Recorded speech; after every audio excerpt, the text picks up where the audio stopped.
Kawan-kawan semua, hari ini ya aku berapa kali kan bikin konten di channel YouTube ini. Jadi aku ngelihat setelah aku evaluasi kan kulihat ada beberapa hal yang kayaknya aku ngomongnya tuh agak kaku banget ya.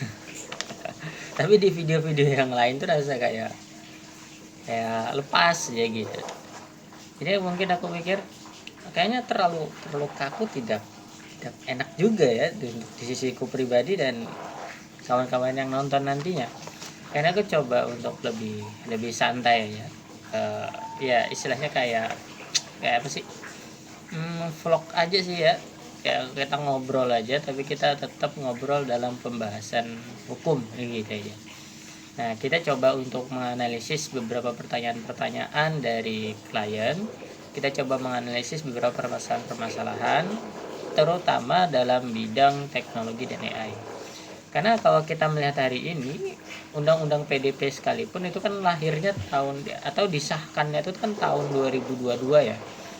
Nah, 2022 itu kan baru sesuatu yang baru dan mungkin kawan-kawan masih belum mengetahui secara real dan mengetahui secara utuh apa sih kewajiban kawan-kawan pengusaha semua jika kawan-kawan itu terbiasa untuk mengumpulkan data-data dari pelanggan. Nah, dari hal ini coba aku bahas, coba aku melihat, coba aku melihat ada beberapa pertanyaan gitu kan. Tapi kita kulik satu aja dulu. Nah, satu pertanyaannya itu adalah aku dari dulu itu sudah mengumpulkan data pelanggan, data pribadi. Nah, aku tidak pernah mengetahui apakah data pribadi itu bocor di sebelum ada undang-undang PDP ataukah tidak. Jikapun kalau bocor dan pelangganku itu bertanya kepadaku atau menuntut kepadaku bahwa datanya ketahuan bocor di sebelum ada undang-undang PDP, apa yang harus aku lakukan? Nah, menjawab pertanyaan ini adalah perlu kita pahami semua bahwasanya di dalam hukum tuh ada asas non retro apa ini bacanya itu malah asas non retroaktif ya, aku biasanya pakai bahasa Indonesia sih, asas hukum tidak berlaku surut. Nah, aku lebih nyaman pakai bahasa itu. Karena pakai bahasa yang lebih asing itu, apalagi kalau hukum pakai bahasa Belanda kan agak belibet kadang-kadang, itu perlu pembiasaan. Nah, asas hukum tidak berlaku surut itu adalah asas di mana seseorang itu tidak bisa dipersalahkan. Aturan, perintah maupun larangan itu tidak dapat membuat orang itu salah sebelum ada undang-undang atau sebelum ada aturan yang telah ditetapkan. Contohnya tadi, misalkan contoh lah, di Undang-Undang PDP, perusahaan itu wajib menjaga dan mencegah kebocoran. Jika tidak, ada hukum apa istilahnya? Ada sanksi administrasi, nah seperti itu. Ada sanksi administrasi. Nah, kalau misalkan ada kebocoran itu sebelum ada Undang-Undang PDP, maka perusahaan ini tidak dapat disanksi dengan sanksi administrasi. Karena itu sebelum tahun 2022. Tapi kalau kejadian itu setelah tahun 2022, maka perusahaan ini bisa disanksi dengan sanksi administrasi. Oke. Sorry itu goyang ya. Kadang ini mejanya tidak paten. Jadi coba aku perbaiki di video-video selanjutnya. Ini kayaknya kada paten nih mejanya. Oke, walaupun secara hukum perusahaan itu tidak didapat dikenakan sanksi secara administrasi, tapi sebagaimana halnya sebuah perusahaan itu tetap memiliki kewajiban moral, kewajiban secara etika, di mana kewajiban moral dari perusahaan ini adalah menjaga data itu jika masih diproses sampai hari ini, diberikan perlindungan, diberikan barrier supaya timbul rasa aman dari pelanggan. dan rasa percaya. Nah, sebagaimana kita tahu ya kan, dalam bisnis sekalipun rasa aman dan rasa percaya itu mahal nilainya, dan itu perlu dijaga, perlu perlu ditingkatkan rasa percaya pelanggan itu kepada kita, karena efeknya itu kan besar kan.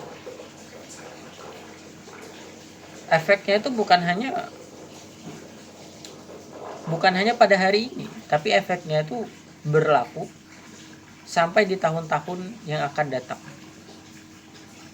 Contohnya seperti loyalitas pelanggan. Dengan rasa aman dan rasa percaya, pelanggan akan lebih loyal kepada kita. Kepuasannya tinggi dan akan adanya repeat order terus-menerus. Dan sebagaimana kita tahu, marketing yang paling kuat itu adalah dari mulut ke mulut. Dan ketika seseorang itu puas, seseorang itu loyal, seseorang itu percaya kepada kita, maka secara tidak langsung dia pasti akan merekomendasikan kepada teman-teman, dan ini nilainya besar dan ini mahal kan gitu, kita sebagaimana kita tahu. Nah, itu tanggung jawab moral.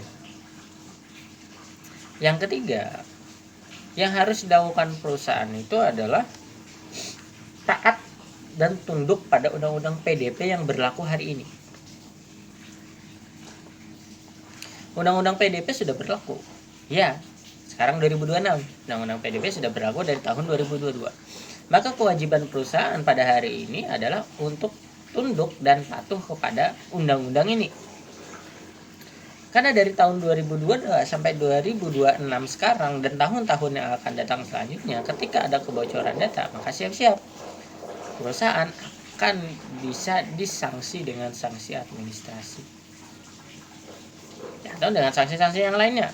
Maka nanti kita lihat dalam perkembangannya dalam perlindungan data pribadi, perkembangan teknologi dan AI hari ini dan yang akan datang ke depannya, boleh jadi akan bertambah banyak undang-undang lainnya.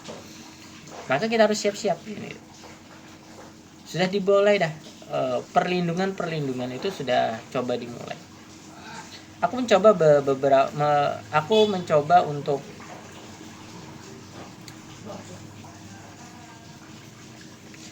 untuk memberikan beberapa saran terhadap perlindungan, walaupun itu bukan bidangku itu adalah bagian legal, hukum.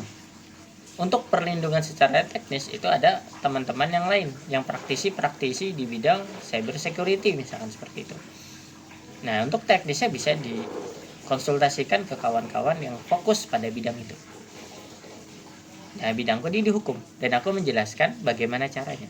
Nah, salah satu cara untuk perlindungan secara umum yang bisa kawan-kawan lakukan itu adalah membuat encrypt data. Jadi data itu bukan data real yang terlihat, tapi itu sudah diubah menjadi kode-kode tertentu. Nih, kawan-kawan praktisi yang lebih paham di bagian ini. Jadi siapapun yang melihat data itu, dia tidak akan bisa menerjemahkannya secara langsung. Dia harus punya key encrypt-nya, punya kuncinya untuk menerjemahkannya. Dan penerjemahan itu kuncinya ada di kawan-kawan semua. Jadi data itu tidak langsung bisa dimakan seperti itu. Atau mau dikatakan data itu tidak bisa langsung dipahami. Nah, menggunakan encrypt data. Yang kedua, membuat pembatasan akses. Walaupun karyawan-karyawan kita itu ada orang-orang yang kita percayai, tetapi memberikan batasan akses kepada mereka itu penting. Contohnya adalah tim IT. Tim IT itu diberikan akses untuk memperbaiki, memaintenance sistem, tapi dia tidak diberikan akses untuk melihat data. Atau misalkan kawan-kawan di bagian admin itu hanya boleh data-data pribadi yang sifatnya itu untuk lebih istilahnya,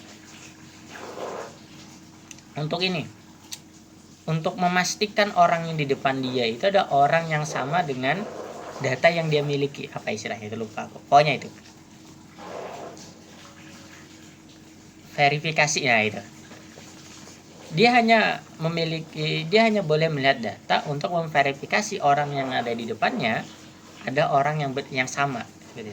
Tapi dia tidak boleh memiliki data berapa kali orang yang ada di depan dia bertransaksi dengan perusahaan. Ya, itu bagian dari hak dan kewajiban. Ya, batasan-batasan data seperti itu yang harus kita berikan batasan. Ya, ini relate dengan pembahasan yang di Close the Door punya Om Deddy. Dimana kadangkala pelanggaran atau kebocoran data itu terjadi karena human error, karena manusia, bukan karena sistemnya. Nah, dengan ada pembatasan ini kita meminimalisir terjadinya kesalahan pada manusia. Dan yang ketiga yang bisa kawan-kawan lakukan itu adalah enak sambil baca catatan ya. Ya, aku jujur aja belum terbiasa bikin konten ya. Bisa ngomong pakai PPT. Ya, aku PPT-nya pakai kertas, ganti PPT pakai kertas. Oke, kita lanjut. Audit log. Tahu kawan-kawan audit log? Audit log itu adalah rekam jejak digital lah itu. Lebih nyaman ngomong itu, rekam jejak digital. Jadi siapapun yang mengakses data itu ketahuan siapanya, jam berapa, data apa aja yang dibuka, dari jam berapa sampai jam berapa dia membuka, itu ketahuan semua. Nah, itu audit log, rekam jejak digital pada pengamanan data pribadi. Nah, untuk cara-cara yang lebih jitu dan lebih baik itu ya bisa kawan-kawan praktisi yang memahami di bagian itu. Kalau kami di bagian hukum itu adalah biasanya bagian kontrak kerja, SOP. SOP. Jadi apa yang dipahami dari tim-tim cyber security atau tim IT-nya nanti diterjemahkan dalam bahasa hukum untuk melindungi perusahaan itu sendiri. Memang sesuatu yang baru ya. PDP itu baru, perlindungan undang-undang dan perlindungan data pribadi itu baru, dan karena itu aku coba untuk membahasnya. Mudah-mudahan kawan-kawan yang dengerin konten ini itu bisa mendapatkan manfaat yang besar. Dan apapun yang terjadi di perusahaan kawan-kawan semua, mudah-mudahan tidak terjadi kebocoran data dan bisa beroperasi dengan baik dan bisa cuan lebih banyak. Mungkin ini dulu ya. Mudah-mudahan dari konten yang sedikit ini bisa bermanfaat. Terima kasih.